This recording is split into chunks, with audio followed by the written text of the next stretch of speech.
നമസ്കാരം. സാധാരണ big boss കഴിയുമ്പോൾ അതിനകത്തെ മത്സരാർത്ഥികൾ തമ്മിലുള്ള ഈ മുറവിളികളും പോരുവിളികളൊക്കെ കുറയുന്നതാണ്.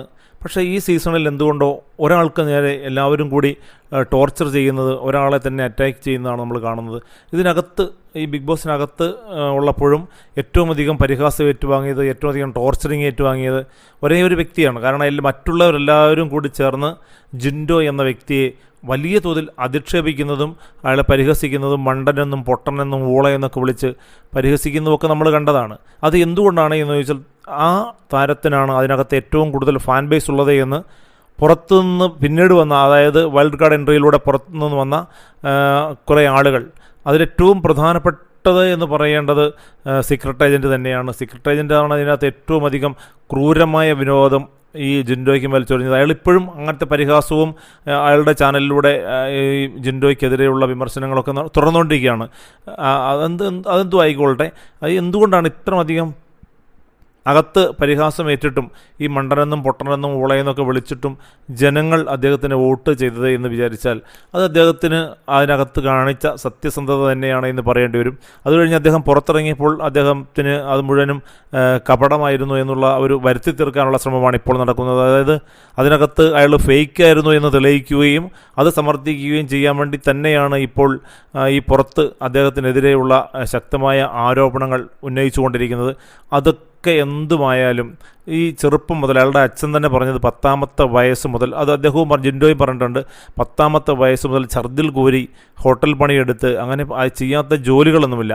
കഷ്ടതയിലൂടെയും കഷ്ടപ്പാടിലൂടെയും ദുരിതത്തിലൂടെയും എല്ലാം മറികടന്ന് വന്ന് പിന്നീട് സ്വന്തം അധ്വാനത്തിലൂടെ സ്വന്തമായി വാഹനങ്ങൾ വാങ്ങിച്ചു, സ്വന്തമായി വീട് വെച്ചു, സ്വന്തമായി 2-3 ജിമ്മുകൾ തുടങ്ങി, അങ്ങനെ അതിശക്തമായ രീതിയിൽ സമൂഹത്തിനെതിരെ നീന്തി വന്ന ഒരാൾ തന്നെയാണ് ജിൻഡോ. അതുകൊണ്ട് തന്നെയാണ് അദ്ദേഹത്തിന് ഒരുപാട് ശിഷ്യന്മാരുണ്ട്.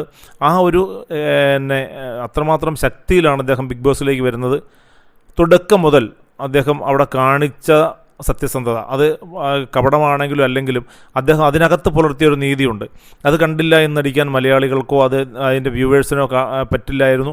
അതുകൊണ്ട് തന്നെയാണ് തുടക്കം മുതൽ ഒരു ആദ്യത്തെ 2 ആഴ്ച കഴിഞ്ഞ് 3ാമത്തെ ആഴ്ച മുതൽ ജിൻഡോയ്ക്ക് അവിടെ ഭയങ്കരമായ ഒരു ഗ്രൗണ്ട് സപ്പോർട്ട് വന്നതും അത് വോട്ടിങ്ങിൽ ജിൻഡോയെ തകർക്കാൻ തുടക്കം മുതൽ തന്നെ, സാധാരണ ഒരു 6 ആഴ്ച 7 ആഴ്ച കഴിയുമ്പോഴാണ് ഒരാളുടെ ഒരു മജോറിറ്റി വോട്ടുകളൊക്കെ നമ്മൾ കാണാൻ തുടങ്ങുന്നത്. പക്ഷേ ഇതിങ്ങനെ ആയിരുന്നില്ല. 2ാമത്തെ 3ാമത്തെ ആഴ്ച മുതൽ തന്നെ ആ ജിൻഡോയ്ക്ക് അവിടെ ഒരു ശരിക്കുമുള്ള ഒരു ലീഡ് ഉണ്ടായിരുന്നു എന്ന് തന്നെ പറയേണ്ടി വരും. ആ ലീഡ് അവസാന നിമിഷം വരെ, അതായത് അവസാന നിമിഷം എല്ലാവരും വിചാരിച്ചത് ജിൻഡോയും ജാസ്മിനുമായിരിക്കും പരസ്പരം ഏറ്റുമുട്ടുക എന്നാണ്. പക്ഷേ എന്നാൽ അതിനകത്ത് അവസാന നിമിഷം ജാസ്മിന് വന്ന കുറച്ച് പാളിച്ചകൾ, അല്ലെങ്കിൽ ജാസ്മിനെ താറടിച്ച് കാണിക്കാൻ ചിലർ കാണിച്ച വ്യഗ്രതകളൊക്കെ കൊണ്ട് അവർക്ക് വോട്ട് കുറയുകയും അവർ 3ാം സ്ഥാനത്തേക്ക് തള്ളപ്പെടുകയും ചെയ്തു. പക്ഷേ അപ്രതീക്ഷിതമായിട്ട്, വളരെ അപ്രതീക്ഷിതമായിട്ടാണ് ജിൻഡോയും അർജുനും തമ്മിലുള്ള ഒരു ഏറ്റുമുട്ടൽ വന്നത്. അവിടെയും ഒരാൾക്കും ഒരു സംശയവുമില്ലായിരുന്നു. കാരണം അർജുന് പോലും ഒരു സംശയവുമില്ലായിരുന്നു ജിൻഡോ തന്നെ ജയിച്ച് കയറുമെന്ന്. കാരണം അത്രമാത്രം ഫാൻ ബേസുള്ള ഒരു കണ്ടസ്റ്റൻ്റ് ആയിരുന്നതുകൊണ്ട് തന്നെയാണ് അത്തരത്തിലുള്ള ഒരു സംശയവുമില്ലാതെന്ന് അർജുൻ തന്നെ പറഞ്ഞത്. എന്തായാലും ഇപ്പോഴും ഈ അദ്ദേഹത്തിനെതിരെ കാണിക്കുന്ന ഈ ക്രൂശിത മനോഭാവം ഇനിയെങ്കിലും മാറ്റിവെക്കേണ്ടതാണ്. ആ സീസൺ കഴിഞ്ഞു, ആ ചാപ്റ്റർ ക്ലോസായി. അത് ഇനി അയാൾ കപടത കാണിച്ചോ ഇല്ലയോ, സത്യസന്ധമായിട്ടാണോ എന്നതൊന്നും പറയുന്നതിനൊന്നും അർത്ഥമില്ല. ചത്ത കുഞ്ഞിൻ്റെ ജാതകം നോക്കിയിട്ട് എന്ത് കാര്യമാണുള്ളത്? അത് ഇനിയെങ്കിലും ജിൻഡോ എന്ന വ്യക്തിയെ അയാൾ എന്തെങ്കിലും ആയിക്കോട്ടെ, ഇനി അയാളെ സമാധാനമായിട്ട് ജീവിക്കാൻ വിടുക. ഇനിയും ജിൻഡോ എന്ന് പറഞ്ഞുകൊണ്ട് ഇങ്ങനെ അയാളുടെ മേൽ കുതിര കയറുന്നത് എന്തിനാണ് എന്നാണ് മനസ്സിലാവാത്തത്.